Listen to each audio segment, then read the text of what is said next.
李总，您真要走？我没得选择。可您去农村能干啥？您连锄头都没拿过吧？比活在城市里四处躲债强。我拖着行李，看着那栋曾经辉煌的写字楼最后一眼。30年打拼，到头来只剩一地狼藉，18家银行追债，2套房子被查封，还有一堆员工等着领工资。58岁的我，人生跌入谷底。没想到这次被迫回乡，却让我发现了一条全新的路。大家好，开始今天的分享之前，希望你能给人间烟火点个订阅，我将会分享更多优质的内容。李志远，你真是疯了！回什么农村？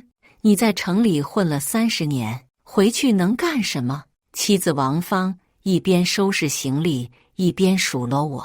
我坐在沙发上，望着窗外灯火通明的城市夜景，苦笑道：还能怎么办？公司破产了，欠了一屁股债，2套房子都保不住，再不走就要被债主堵门了。你堂堂一个建筑设计公司老总，怎么就破产了？这些年赚的钱都哪去了？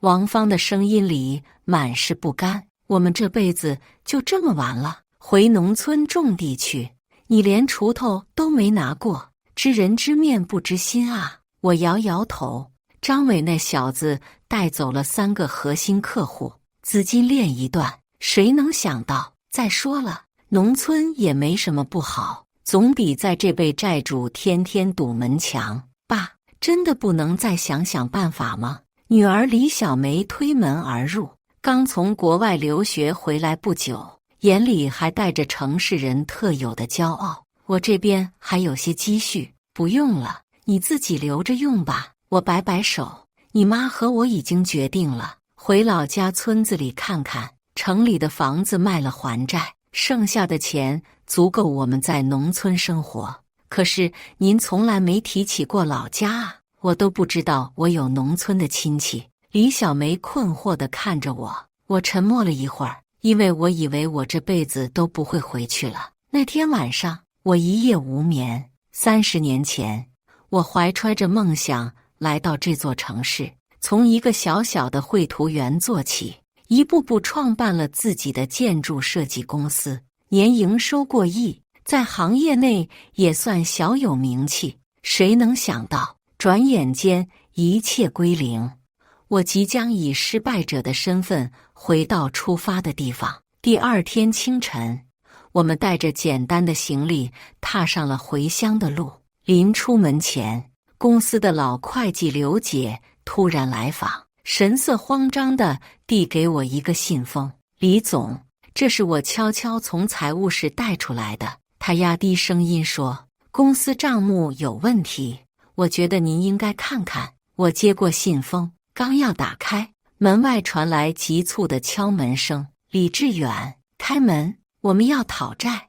我和王芳对视一眼，迅速将信封塞进行李，从后门溜了出去。山水村位于中部省份的一个小县城附近，山清水秀，风景如画。汽车驶入村口的土路时，我的心情复杂到了极点。30多年没回来了，村子变了不少，但那种熟悉的感觉还在。这就是你长大的地方。王芳看着窗外，语气缓和了许多，比我想象的要好。我点点头，小时候觉得这里太闭塞，恨不得马上逃出去，现在看来倒也不赖。我望着路边的青山绿水，心里涌起一丝久违的平静。老宅还在，但已经破败不堪。推开吱呀作响的木门，灰尘扑面而来。这座建于70年代的砖瓦房，见证了我的整个童年，如今却显得如此陌生。李志远，是你吗？一个沙哑的声音从身后传来，回头一看，是村委会主任赵大伯，已经60多岁了，头发全白，但精神矍铄。赵大伯，是我。我上前握住他的手，真的是你啊！赵大伯上下打量着我，听说你在城里当大老板，怎么想起回来了？我勉强笑笑，来看看老房子，顺便带家人回来住一段时间。赵大伯似乎看出了什么，但没多问，只是热情地说：“有什么需要帮忙的，尽管说。”安顿下来后，王芳很快适应了农村生活，开始打扫房子、整理院子，而我却整日闷闷不乐，不愿出门，害怕被人看到我这副落魄样。晚上，我想起了刘姐给的信封，从行李中取出来打开，里面是一份财务报表，密密麻麻的数字看得我头疼。但有一张纸条引起了我的注意：李总，我怀疑张伟和财务总监串通，挪用了公司大笔资金，这些是我收集到的证据，希望对你有帮助。刘姐，我翻看着资料，心情越来越沉重。难怪公司资金链断裂得如此突然，原来背后还有这样的阴谋。但现在这些都已经不重要了，公司已破产，追究责任也于事无补。我将资料放回信封，藏进床底下的木箱，决定暂时把这件事放一放。找到什么重要东西了？王芳走进来问道。没什么，我摇摇头，只是些旧资料。晚上躺在简陋的床上，听着窗外的虫鸣，我忍不住问王芳：“你后悔跟我回来吗？”王芳沉默了一会儿，说：“人生有起有落，我嫁给你的时候，你还是个小职员，没什么钱。现在回到起点也没什么，只是什么？只是你这样消沉下去可不行。你在城里当了30年老板，难道回到农村就只会整天发呆？”我翻了个身，不再说话。是啊，我能做什么呢？日子一天天过去。一个早晨，我在院子里晒太阳，看到村里几个年轻人抬着一位老人匆匆走过。怎么了？我上前询问。老周家的爷爷突发脑梗，要送县医院，但村里的路太窄，救护车进不来。一个年轻人气喘吁吁地回答。我跟着他们走到村口，看到几个村民正努力把担架往一辆面包车上抬，场面混乱。老人痛苦地呻吟着：“这样不行。”我皱眉道：“躺着的病人不能这样搬运，会加重病情。”我走上前，指挥大家先把担架平放，保持水平。4个人同时抬起，动作要一致。在我的指导下，老人被安全地送上车。这件小事让村民们对我刮目相看，也让我找回了一些自信。1个月后的一天，赵大伯来访，说村里要建一个文化活动中心，但苦于没有合适的设计方案。李志远，听说你在城里是搞建筑设计的，能不能帮村里看看？赵大伯直截了当地问。我本想拒绝，但在王芳的眼神鼓励下，勉强答应了。拿起许久未用的笔，我开始在纸上勾勒。奇怪的是，手感竟然出奇的好。我结合村里的地形和当地文化特色，设计出了一个既实用又美观的活动中心方案。第2天，我把设计图拿给赵大伯看。好，太好了！赵大伯激动地拍着桌子，这比县城请的设计师画的好多了。李志远，看不出来啊，你这手艺真是绝了！村里人都赞不绝口，这让我找回了一些自信。我开始在村里四处走动，惊讶地发现这里与我记忆中的贫穷落后已经大不相同。村里有了水泥路、自来水，甚至有了网络。年轻人虽然大多外出打工，但家家户户的日子都过得不错。在与村民交流中，我了解到村里有大片闲置的山地，因为缺乏规划和技术，一直没有得到有效利用。一个想法在我脑海中逐渐成型，我可以利用自己的专业知识和城市经验，帮助村里发展生态农业和乡村旅游。一天，村里老支书李大爷邀请我去他家喝茶。李大爷已经80多岁了，是村里德高望重的人物。志远啊，听说你在城里公司破产了？李大爷开门见山地问。我一愣，没想到消息传得这么快，有些尴尬地点点头。别不好意思。李大爷笑呵呵地说，我们村出去的人，有成功的，也有失败的，这都正常。重要的是，你还愿意回来，回来也是无奈之举。我苦笑道，不，这是好事。李大爷意味深长地说，你知道吗？我们村现在最缺的就是像你这样有知识、有见识的人。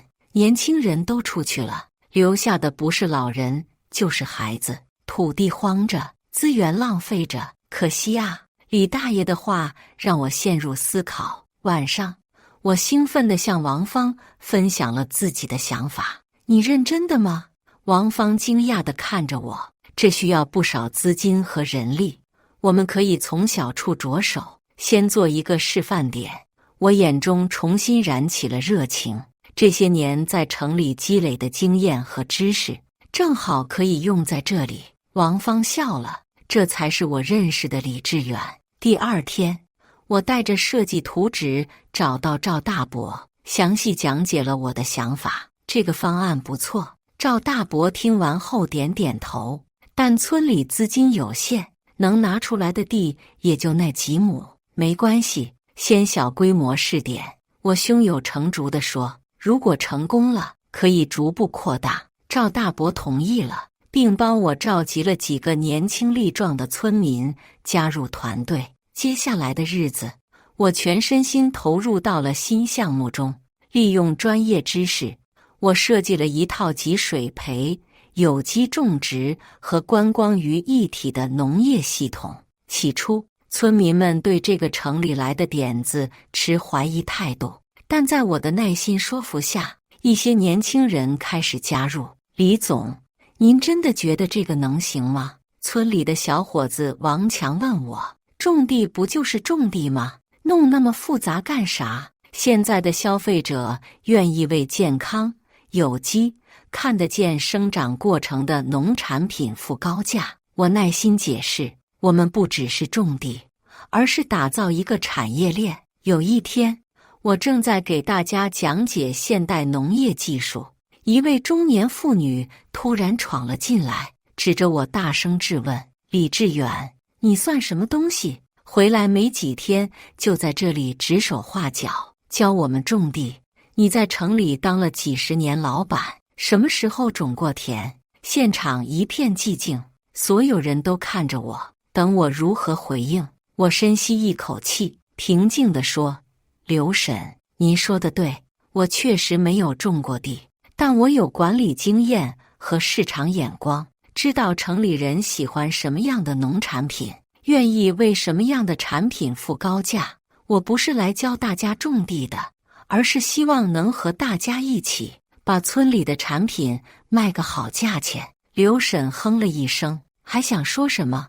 王强插话道：刘婶，您就让李总试试吧，反正闲置的地也是闲着，万一成了呢？经过这一场风波，我意识到要想在村里站稳脚跟，不仅需要好点子，更需要实实在在的成果。经过2周的准备，我们的生态农场雏形出现。我借鉴了在城市项目中学到的管理经验，将每个环节都细化、标准化，确保产品质量。第一批蔬菜和水果种下后，我每天都去查看、调整水肥比例，研究生长情况。你这样整天扑在地里，比在城里当老板还忙。王芳笑着说，他也加入了进来，负责记账和联系销售渠道。不一样。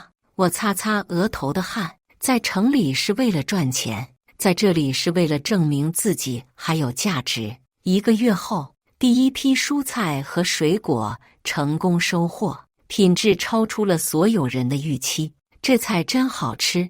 赵大伯尝了一口我们种的番茄，赞不绝口，比市场上卖的强多了。连最初反对我的刘婶也不得不承认，没想到真让你弄成了，这菜确实比我们种的好吃多了。我女儿李小梅来看望我们，看到我的变化，也惊讶不已。爸，您这是完全变了个人啊！她上下打量着晒黑不少的我。在城里，您天天西装革履，现在怎么？你爸现在这样不好看？我笑着问。不是，是太接地气了。李小梅环顾四周的农场，眼里闪烁着光芒。这些真的都是您做的，太厉害了！李小梅主动提出帮忙把我们的优质农产品推广到城里的高端市场。她利用自己的社交网络，联系了几家高档餐厅和有机食品店。没想到我们的产品一经推出，就在城市中获得了良好口碑，订单不断增加。爸，您知道吗？那些餐厅的厨师都说，从没见过这么新鲜的食材。李小梅兴奋地告诉我，他们愿意以高于市场30%的价格长期订购。这个消息让我和村民们都欣喜若狂。我们决定扩大生产规模，更多的村民加入进来，连一些外出打工的年轻人也回村参与。2个月过去，山水村生态农场已经小有名气。不仅产品供不应求，还吸引了不少城里人前来参观体验。我和村民们商量着，准备开发一条集农业体验、乡村文化和自然风光为一体的旅游线路。一天晚上，我坐在院子里，回想着这2个月的变化，从一个失败的城市商人，到如今带领村民们开创新事业。这种转变连我自己都没想到。王芳端着热茶走过来，坐在我身边。想什么呢？想我们的未来。我微笑着说，你知道吗？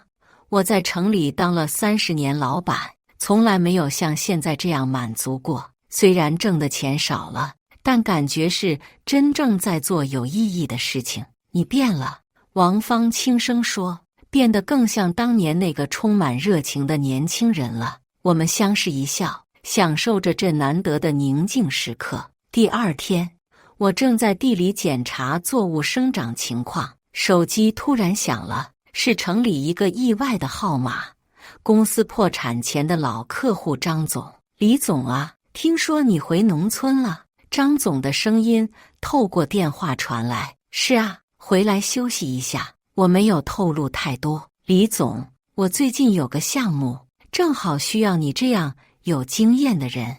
张总直奔主题。我婉拒了，谢谢张总，我现在已经不做那一行了。别急着拒绝，听我说完。张总笑着说，我看了你女儿发在网上的那些照片，你们村的生态农场做得不错，我有意投资类似的项目，想请你做顾问。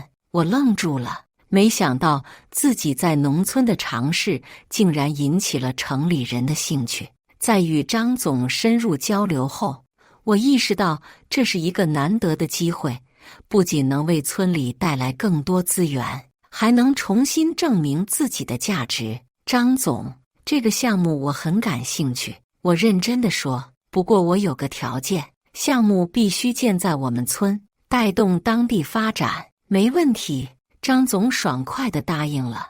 我对你们村的地理位置和资源很满意，正好符合项目要求。另外，我们还有一位重要的投资人也对这个项目很感兴趣，他想亲自来考察一下。重要的投资人，我有些好奇。对，是行业内的一位大佬。张总卖了个关子，他说对乡村振兴很感兴趣，想投资一些有潜力的项目。挂断电话，我难掩兴奋，立刻向王芳和村民们分享了这个好消息。这是个大机会啊！赵大伯拍着我的肩膀，李志远，你这次回来可真是给村里带来了福气，项目筹备得如火如荼。我联合村里的年轻人成立了合作社，扩大生产规模，还引入了现代化管理方式。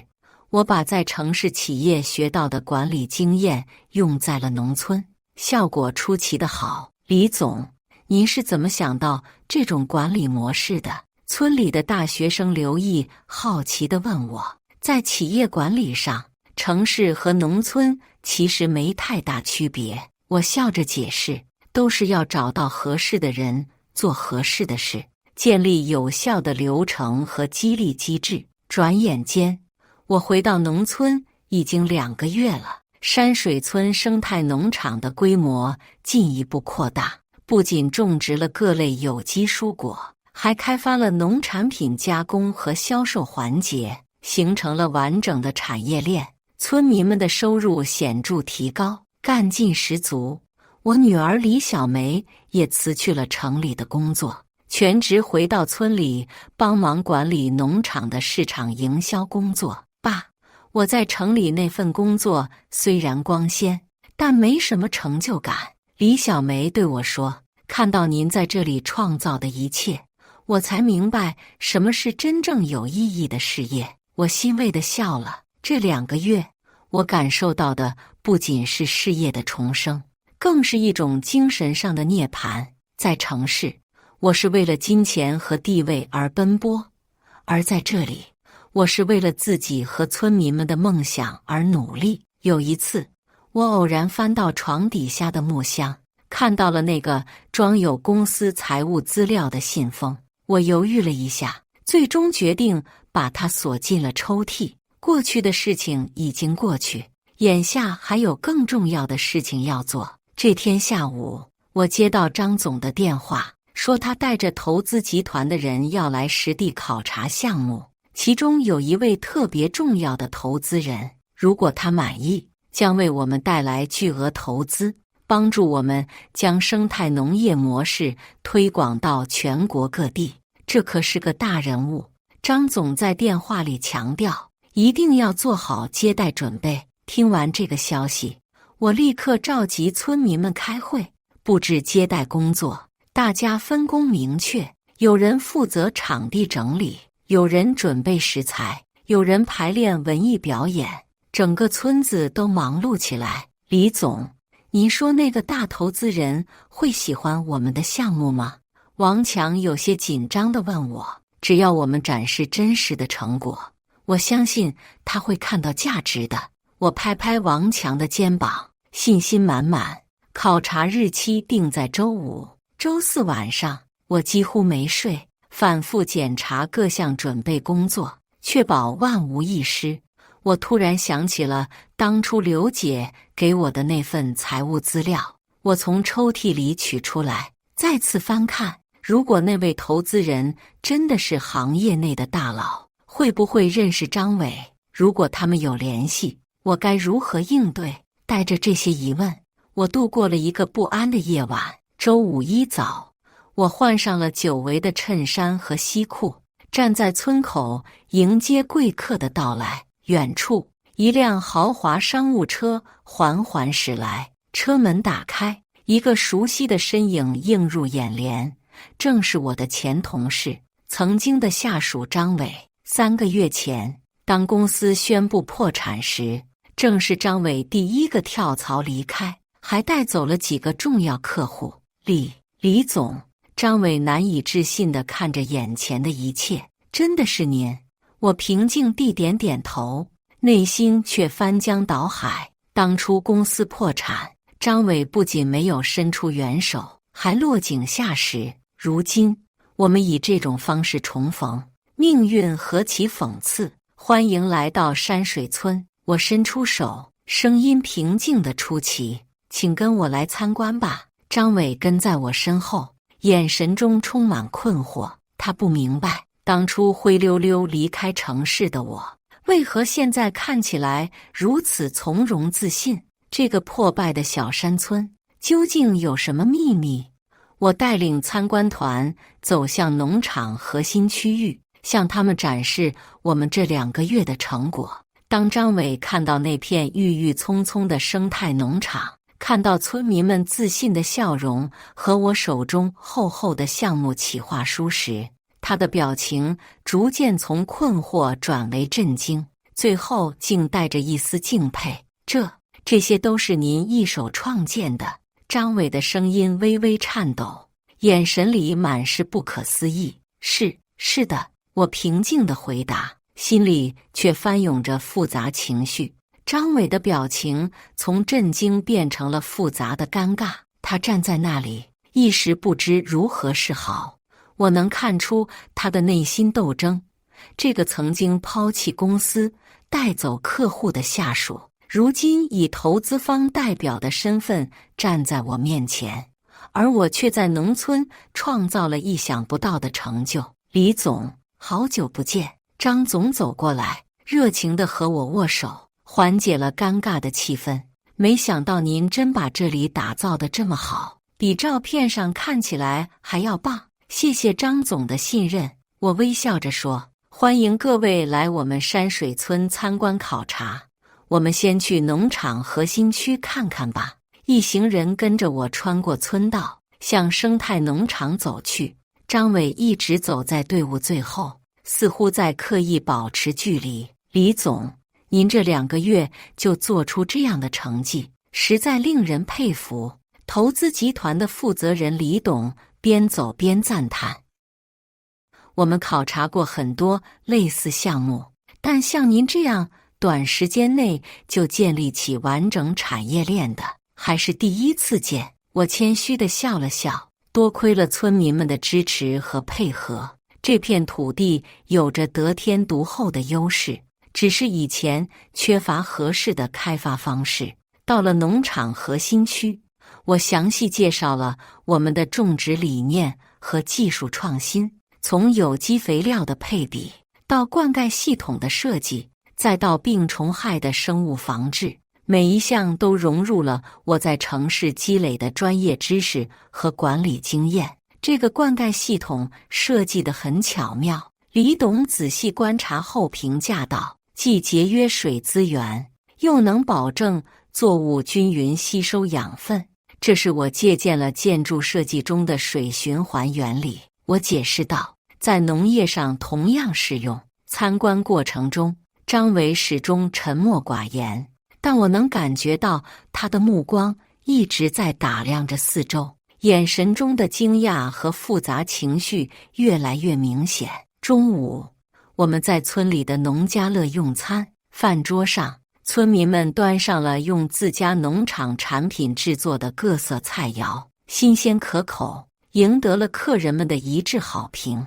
这菜的味道太鲜美了，张总大口吃着，不住赞叹，比城里5星级酒店的还要好吃。那是当然，赵大伯骄傲地说，这都是当天采摘的食材，从地里到餐桌不超过2小时，保证新鲜。饭桌上的气氛热络起来，村民们讲述着这2个月来的变化和收获，投资方则分享了他们对乡村振兴的看法和期望。只有张伟一直低头吃饭，很少插话。酒过3巡，张伟终于忍不住开口了，李总，他声音有些颤抖，我能单独和您谈谈吗？我点点头，带着张伟来到院子里的一棵大树下。李总，张伟欲言又止，眼中满是愧疚。对不起，当初公司出事，我表现得很不够意思。我平静地看着他，没有立即回应。阳光透过树叶的缝隙洒在地上，形成斑驳的光影。这一刻，我突然感到一种奇妙的释然。过去的事就让它过去吧，我最终说道。如果没有那次破产，我可能永远不会回到这里，也不会发现生活还有这么多可能性。张伟怔住了，似乎没想到我会这样回应。但是我带走了客户，对公司造成了巨大损失。我知道。我打断他，刘姐给了我一份财务资料，上面有关于你和财务总监挪用公司资金的记录。张伟脸色瞬间变得惨白。李总，我可以解释。不需要解释。我摆摆手，那些都已经过去了。我现在关心的是，你作为投资方代表来到这里，是真心想投资我们的项目，还是有其他目的？张伟深吸一口气，似乎下定了决心。说实话，一开始我并不知道这个项目是您在运作。当我看到资料上山水村生态农场的照片时，被它的规模和理念吸引，觉得有投资价值。直到今天见到您，我才知道这一切都是您创建的。他停顿了一下，继续说道：李总，我不敢奢求您的原谅，但我想告诉您，我真的被您的项目打动了。无论过去发生了什么，我都希望能参与进来，为这个项目贡献力量。我仔细观察着张伟的表情，看不出有任何虚假。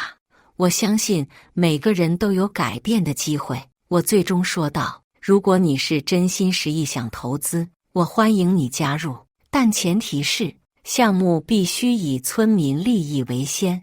张伟郑重地点头，我保证。回到餐桌上，气氛更加融洽了。下午的参观继续进行，我们展示了农产品加工车间、包装设施和物流中心，整个产业链的完整性和高效运作，给投资方留下了深刻印象。李总，您的项目不仅有商业价值，更有社会意义。李董在结束参观后总结道：您成功地将现代企业管理理念融入传统农业，创造了一个可复制、可持续的乡村振兴模式。我们决定全额投资您的项目扩建计划。这个消息让所有村民欢欣鼓舞。当天晚上，村里举行了简单的庆祝会，大家载歌载舞，脸上洋溢着幸福的笑容。李志远，你这次可真是给村里带来了大福气。赵大伯拍着我的肩膀，感慨万分。谁能想到你从城里回来，不仅自己东山再起，还带动了整个村子的发展。签约仪式定在第二天上午。我站在村委会的会议室里，看着窗外村民们忙碌的身影，心中感慨万千。3个月前，当公司破产，我带着一身债务灰溜溜地回到农村时，谁能想到今天会有这样的转变？想什么呢？王芳端着茶走过来，轻声问道。想着人生的奇妙，我微笑着接过茶杯。我在城市奋斗了30年，以为那就是我的全部，没想到回到农村，反而找到了新的人生意义。我就说吧，农村也没那么可怕。王芳调皮地眨眨眼。是啊，当初你坚持要回来，我还一直反对。我握住她的手，谢谢你。如果不是你的坚持，我们可能还在城里四处躲债，永远不会发现这片新天地。王芳笑了笑，眼中闪烁着温柔的光芒。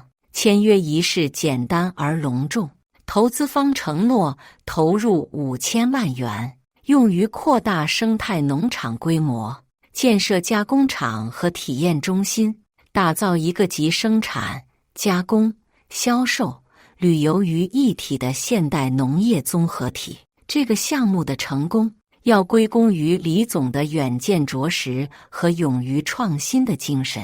李董在致辞中说道，他用自己的专业知识和管理经验，为乡村振兴探索出了一条可行之路。我们相信，在李总的带领下，山水村将成为全国乡村振兴的典范。掌声雷动中，我感到无比的骄傲和自豪，不是因为赚到了钱，而是因为找到了真正的价值和意义。签约结束后，张伟主动找到我，李总，我有个请求。他犹豫了一下，说道，我想加入您的团队，跟您一起把这个项目做大做强。我有些意外，你不是在投资公司工作吗？我已经和李董谈过了，他同意我离职，全职加入您的项目。张伟认真地说，在城市里，我一直在追逐金钱和地位，但看到您在这里创造的一切，我才明白什么才是真正有意义的事业。我沉思片刻，点点头，欢迎加入。不过，在这里工作和在城市完全不同，你要有心理准备。我明白，张伟坚定地说，我愿意从基层做起，跟着您重新学习。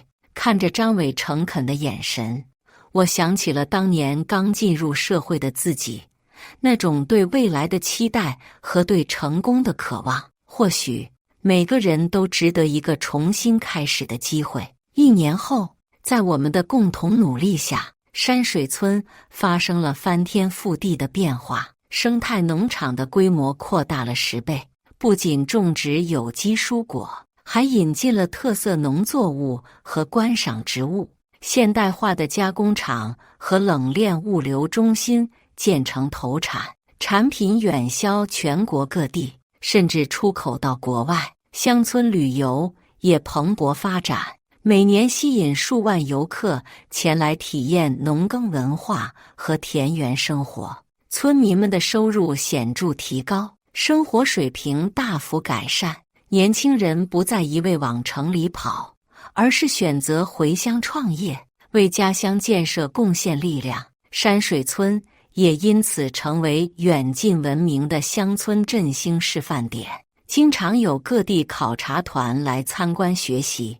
张伟也兑现了自己的承诺，从基层做起，一步步成长为项目的运营总监。他的营销才能和创新思维为项目带来了不少新的发展机遇。李总，您还记得1年前我们第一次见面时的情景吗？一次例会后，张伟感慨地问我。当然记得，你那时的表情，我这辈子都忘不了。我笑着说，我当时简直不敢相信自己的眼睛。张伟坦言，您在公司破产后回到农村，竟然能在短短2个月内创造出这样的奇迹。那一刻，我才真正意识到，什么才是真正的商业智慧和领导力。这不是什么奇迹，我摇摇头，只是把城市中学到的知识和经验应用到了农村的实际需求中。其实，我们每个人都有这样的能力，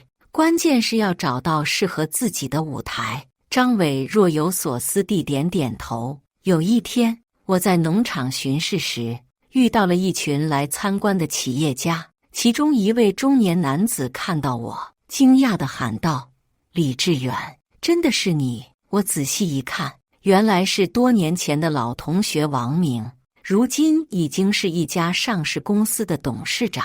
没想到在这里见到你。王明上下打量着我，听说你公司破产了，怎么跑到农村来了？是啊，命运的安排。我微笑着说，可惜啊，你在城里好好的，为什么会？王明欲言又止，眼中满是惋惜。没什么可惜的。我环顾四周，自豪地说，你看到的这一切，都是我和村民们共同创造的。我现在过得很充实，也很快乐。王明困惑地看着我，似乎无法理解我的选择。要不要考虑回城里发展？他试探性地问。以你的能力和经验，重新创业应该不难，我可以给你提供一些资源和支持。我笑着摇摇头，谢谢你的好意，但我已经找到了自己的方向。在这里，我不仅能施展自己的才华，还能帮助更多的人改变生活。这种成就感是金钱买不到的。2年后，我们的项目获得了国家级乡村振兴示范项目奖。颁奖典礼上，我作为代表发表了感言。3年前，当我带着一身债务回到农村时，从未想过会有今天的成就。农村不是失败者的归宿，而是充满无限可能的沃土。只要我们善于发现和利用这片土地的优势，就能创造出令人惊叹的价值。掌声雷动中，我看到台下坐着许多熟悉的面孔，当年的同事、合作伙伴，甚至是那些曾经的债主。他们的表情从最初的怜悯和嘲笑，变成了如今的惊讶和尊敬。而这一切的变化，只用了短短3年时间。回到村里后，我收到了一个特别的来访者，公司破产前的财务总监陈志明。当年正是他和张伟一起挪用公司资金，导致资金链断裂。李总，我是来道歉的。陈志明低着头，声音颤抖。当年的事，我一直很愧疚。我请他坐下，倒了杯茶。陈总监，事情已经过去很久了。我平静地说，每个人都有自己的选择，也要为自己的选择负责。我知道错了。陈志明抬起头，眼中含泪。这些年我一直过得很不好，公司换了好几家，总是做不长。直到看到您的新闻报道，我才意识到我一直走在错误的道路上。现在醒悟也不晚。我鼓励他，人生没有白走的路，每一步都是成长。陈志明犹豫了一下，问道：李总，您能原谅我吗？早就原谅了。我微笑着说，如果不是当初的变故，我可能永远不会回到农村，也不会有今天的成就。某种程度上说，我还要感谢你呢。陈志明惊讶地看着我，似乎没想到我会这样回应。李总，您真是太大度了。他感动地说，我能否也加入您的团队？我愿意从最基层做起，重新证明自己的价值。我没有立即答应，而是告诉他需要时间考虑，毕竟信任一旦破裂，需要时间和行动来重建。晚上，我和王芳坐在院子里乘凉，讨论着陈志明的请求。你觉得该给他机会吗？王芳问道。每个人都值得一个重新开始的机会。我思考着说，就像当初的张伟，如今也成为了团队的中坚力量。不过，信任需要时间建立，我会先安排他做一些基础工作，看他的表现再说。王芳点点头，赞同我的决定。5年后，当初那个狼狈不堪回到农村的我，已经成为全国知名的乡村振兴专家。山水村生态农业项目也发展成为一个年营收过亿的产业集群，带动了周边10几个村庄共同发展。我的故事被媒体广泛报道，成为城市人才返乡创业的典型案例。我还受邀在各大高校和论坛分享经验，鼓励更多有能力、有志向的人参与乡村建设。人生最大的财富，不是你拥有了什么，而是你能为这片土地带来什么改变。这成了我常说的一句话，也是我创业理念的核心。一天，我收到了一个特别的邀请，参加原公司成立30周年的行业聚会。虽然公司已经破产，但当年的一些员工自发组织了这个活动，希望能重温往日情谊。我欣然接受了邀请，带着王芳和李小梅一起前往。聚会在一家高档酒店举行。当我们一家3口出现在门口时，现场瞬间安静下来，所有人的目光都集中在我们身上。李总来了，有人激动地喊道，随即掌声雷动。我被这热烈的欢迎场面感动了。当年那些曾经跟随我一起打拼的员工，如今有的已经创业成功，有的在大公司担任要职，但他们依然记得那段共同奋斗的岁月。李总，您看起来比以前更精神了。老会计刘姐走过来，亲切地说：是啊，农村生活很锻炼人。我笑着回答：李总，您当年的选择太明智了。另一位前员工感慨道：如果您留在城市，可能现在还在为债务发愁。谁能想到，回到农村反而成就了更大的事业。我谦虚地笑笑，没有多说什么。人生的选择，往往在当时看来是被迫的，但回头看时，却可能是命运最好的安排。聚会上，我见到了许多老朋友，也听到了很多当年公司破产后的故事。有人重新创业成功，有人转行找到了新的发展方向，也有人一直在挣扎求生。每个人的经历都不同，但都在各自的道路上前行着。李总，张伟在聚会结束时对我说，这5年来跟着您在农村工作，是我人生中最有意义的经历。谢谢您当初给了我重新开始的机会。我拍拍他的肩膀，每个人都有犯错的时候，重要的是能从错误中学习，并找到真正适合自己的路。回村的路上，王芳握着我的手，轻声问道，后悔吗？什么？后悔当初放弃城市生活，回到农村。我望着车窗外飞逝的景色，摇摇头，一点也不后悔。那次看似的失败，实际上是我人生中最大的转机。在城市，我只是千万企业家中普通的一个；而在农村，我找到了真正的价值和意义。夕阳西下，金色的阳光洒在田野上，美得让人心醉。这就是我的新天地，我的新起点。人生没有永远的低谷，也没有永远的高峰。重要的是，无论身处何地，都能保持进取心和责任感。回到农村，不是我人生的终点，而是新的开始。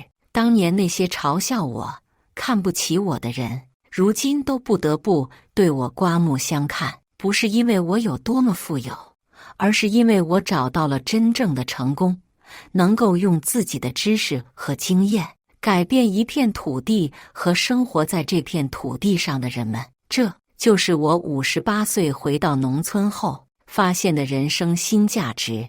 以上就是今天分享的故事。大家有什么想说的、想吐槽的，欢迎在下方评论交流。也更希望能给人间烟火点个订阅，我将会分享更多优质的故事内容。